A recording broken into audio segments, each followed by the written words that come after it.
So it is my pleasure to bring you your first contestant for the day.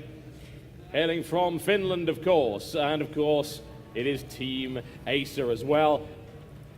Playing Protoss in the red trunks to the southwest of Shakuras Plateau. Let's hear it for Elfi. Versus his opponent coming in all the way from Korea. And of course the Grand Prix winner that got him this qualification spot. So he's perhaps fought harder than anyone else to get here and has an awful lot to prove. He is of course hailing from Team Slayers in the blue trunks, playing Terran to the southeast. Ladies and gentlemen, let's hear it for Taeja. Did you hear that, or was it just me? When we introduced Elfi, it sounded like a cat got strangled. Don't mention cats in front of Elfi, especially not violence against cats. I know, especially because he loves the cats. But yeah, of course, who the hell doesn't? It's like, oh well, it doesn't matter. Anyway, so Slayers Taeja, as you said, qualified through the ESV Grand Prix, qualified that, supported by Asus, of course, and Republic of Gamers. Got him here, which is a great. We've seen many players before that have qualified for tournaments, and the most notably one would have been Morrow in 2010 when he qualified for IM and then won it. Yeah. So we'll see if Slayers Taeja, you know, he could probably do the same. Nobody's going to put that past him, but Elfi standing in his way now.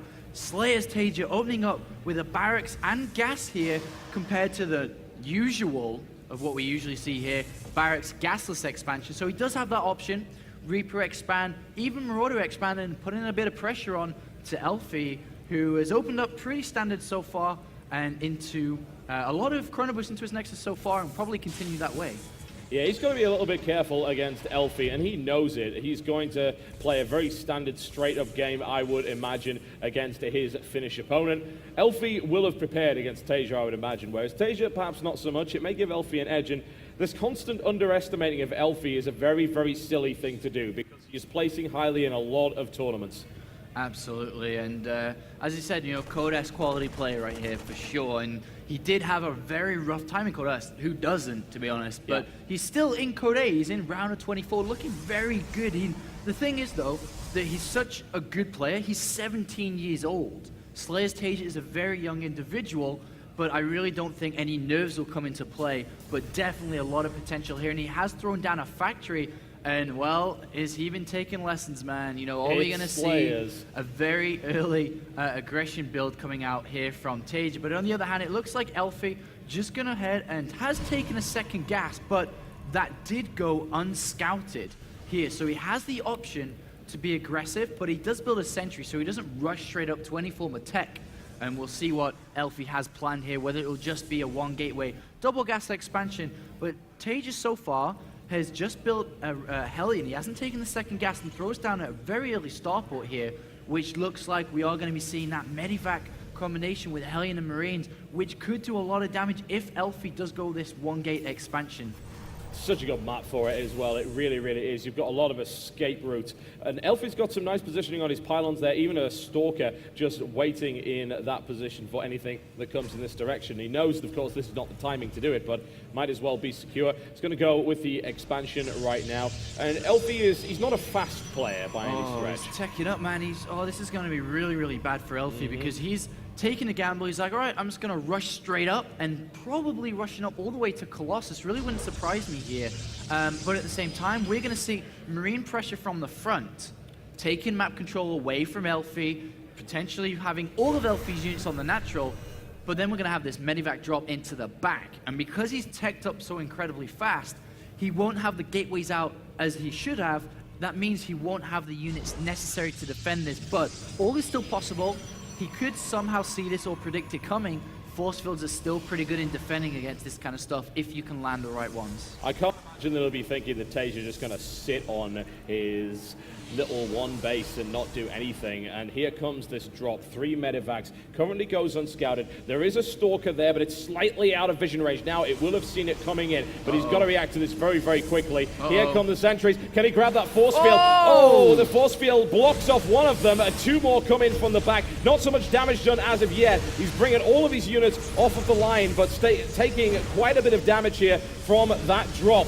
And finally eliminates those Hellions. We can have a look at how much damage was done there. He keeps that secure, and 6 workers killed. It wasn't as bad as it could have been. Yeah, if I was Elfi, I'd take out a gas and I'd probably just chrono boost heavily into the Nexus to replenish the units he lost, because the command center's not even finished yet. So actually, that wasn't that bad for Elfi, who got the... Oh, maybe he's going to get the medevac as well. Medevac, nice, very nice. Elfi's going to be very happy about that one. And nice bit of luck, really. I mean, I have no idea why that medevac was there. There was no reason for it to be there. Absolutely, and Elfi so far hasn't spent that much chrono boost into probes. He's at 28 versus 29, but he gets a full scout. He sees everything right here, and that is 3 barracks now. Another one will jump on there, but a Banshee is here to help to do more harassment and probably just switch up with medivacs again shortly, because he doesn't want to stay on Banshees. But Elfi sees everything. He's chrono boosting into the Nexus, saying, all right, cool, that's good. That's not bad, man. And now he's going to be able to defend against this incoming Banshee very, very easily. He shouldn't have a problem with it, honestly. It doesn't have the ability to do a huge amount of damage. It's going to come around the back. There are 3 Stalkers prepared for it. He spots it immediately. Does Elfi know where it is? He's just refusing to move from this position. Oh, he doesn't want to lose too many probes here. He can take 1 or 2 losses, but nothing more than that. 1, and he's going to be able to get a second one here for sure, but that's not too bad for Elfi. I mean, of course, you have to consider the cost of the Banshee, the tech path that it's thrown Taeja down. So those 2 probes, that's okay for Elfi. Yep. And meanwhile, Taeja now, there's the reactor onto the starport, so he's going to be producing just that bio ball very shortly here. But let's have a look at the income tab. It's currently equal between both players, but a lot of chrono boost has been gone down in for Elfi, and there's that early robotics bay here. And that, if not hit with a good timing from Taeja, could prove difficult for him to actually fight against. Yeah, Elfi does love his Colossus, and Banshee taking significant fire there from the ground. Elfi looking to try and trap it if possible, but there is enough room to maneuver here. Oh, Taeja with a nice little bait and switch. He swings around instead of going back to the other mineral line and takes a little bit more fire from the ground, but the Banshee's got 6 kills, so it's pretty much paid for itself now, and he had an opportunity there to actually get in, but this Banshee has proved its worth for the moment and has given him some great information. Yeah, it actually just flew across everything and now saw the robotics bay. So after these 2 medivacs, maybe he'll try to squeeze out 2 more, but he will stop Viking production immediately. Probably even throw down a second starport, knowing that his opponent is solely going for these Colossus on these 2 bases. And all Taeja needs to do, clear out the Colossus, and then the game becomes very easy. Nice pick off there of the Observer that doesn't scout anything been added on, so he doesn't get these 2 extra barracks scout, and now the Observer's gone. He's going to go ahead and take full advantage of the lack of mag control Elfi has, and he will be deploying in the main base. 3 Stalkers is not enough to defend this, and no, it's not.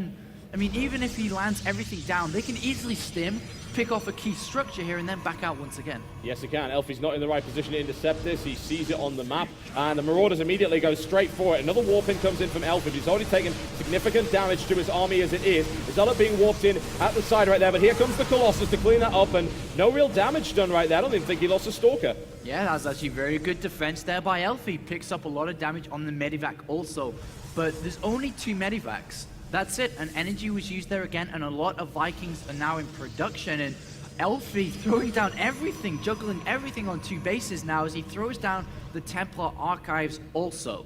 So that is very gas intensive if he wants to throw down Templar to go straight into Archon. I really don't feel that he has enough time to get Storm, because Taejas will be pushing out before, but Zealot charging a few Archons in the mix with Colossus, he's a bit of everything. And that's always the difficult part as Terran is, how do you counter everything?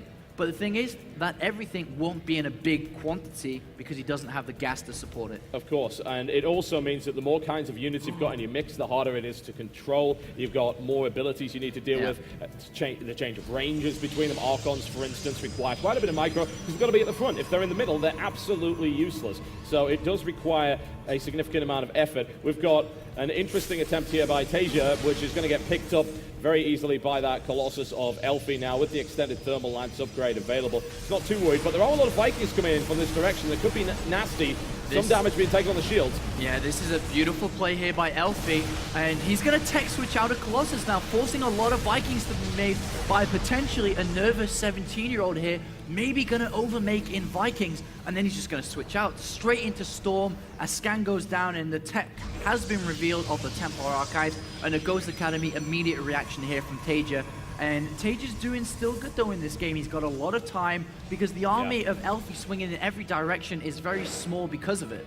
Yeah, I mean, look at the size of it. It's 94 army supply to 59. The only reason that Elfi hasn't taken significant damage is because Taeja hasn't brought the hammer down yet. This third, no, you're not getting that, I'm afraid. And that means he's been restricted on those bases for the longest time. Another drop down here. It might end up getting cleaned up, but he does lose the Colossus, and it is a two-pronged attack, forcing a cancellation. Elfi tries to take out that medevac, which slows down, but he doesn't get it.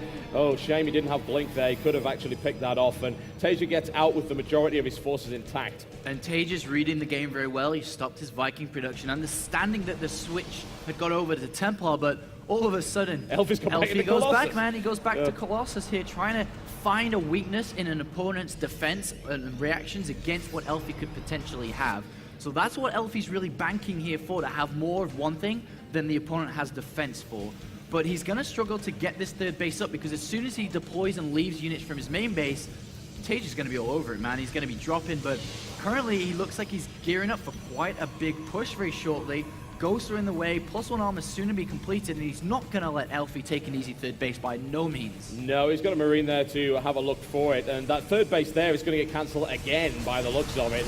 The army of Taeja is massive at the moment. Oh, it wasn't cancelled either. That's a big loss right there for Elfi. He really needed that, and is now taking quite a lot of fire on that army. Warps in additional units, pylons cancelled left and right, and this is looking a bit ugly for Elfi at the moment. He is behind economically, his army is smaller, the third base is well established, and he's lost more as well. Oh man, Taeja's just playing so clean. There's no mistakes in his play. He's never getting supply blocked. He's got amazing mechanics and macros we're seeing here, and Elfi is just getting outclassed at this point in time. Can he do something to turn it though? He has a lot of storms, which can obviously be the game changer, but there's ghosts spread out here, and EMPs are surely going to come in. Yep, Storm goes down on the Vikings, good damage being done. Here comes the Chargelets coming in. The Storms land as well, doing significant damage, wiping the Ghosts out, and now he needs to back off. He can't deal with this until he gets charges back. His Colossus falls, the Archon slaughtered as well, and Taeja took a lot of punishment, but looks like Elfi took a lot more. Yes, Taeja's making a lot of units, man. He's at 1.7 supply, 170 that is. He's got the third base easily up and running, and Elfi's still stuck on 2 bases. He's teched down a lot of different routes. He's also getting 2 upgrades as well. And he's just very Zealot heavy. And he's got 1 Storm available here. That's not going to be enough. That's nice. But the Storm misses completely, and the Zealots go right into it. This is not looking good for Elfi. Taeja is able to consolidate his forces and smash forward. Another Storm does do significant damage since he ends up sitting in it. Snipes going off, which do absolutely nothing, because Snipe is rubbish now. But whatever. The Elfi is actually holding on just, but that was actually significantly punishing for Taeja, honestly. I'm not sure he's quite adapted to the fact that Snipe is awful yet.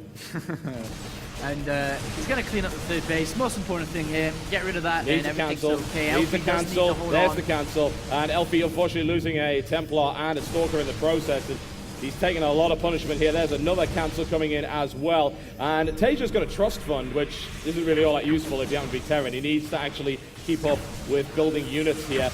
More Ghosts now moving in, another Ghost taken out, and Archon was constructed there. And one thing we haven't looked at is the upgrades, and Elfi now has an edge. He's got +2/+2. He's holding on, but he's drained so badly. He's been restricted on 2 bases. He's pretty much mined out. He is way oversaturated on his main mineral line. Yeah, it's 2 base, well, can you even call it 2 base now? The main base is about to run out, the natural shortly, against 4 base. Taeja now taking the center of the map, and is going to be able to add on more production facilities, adding on 3 more barracks, and that count, that income, that rate of production is just going to skyrocket very shortly.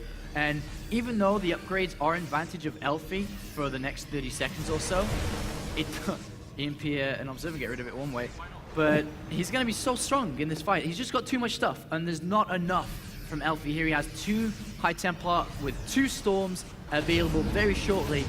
But this is difficult, man. Taeja's going to drop a significant amount of his army in the main base, but at the same time still has more than Elfi on the ground.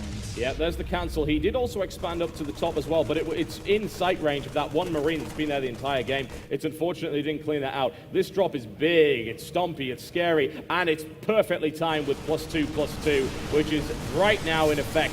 Damage. That's what Taeja is offering here. And unfortunately, he's also having to deal with this engagement over here. And Taeja's force is certainly smaller, and a lot of ghosts have just been annihilated, but the production is getting absolutely smashed in the center. Reinforcements are coming in, and that army just simply is not big enough. And look at that, Taeja just having his wicked way with Elfi's base. Yeah, wow, Taeja rolling over Elfi. There's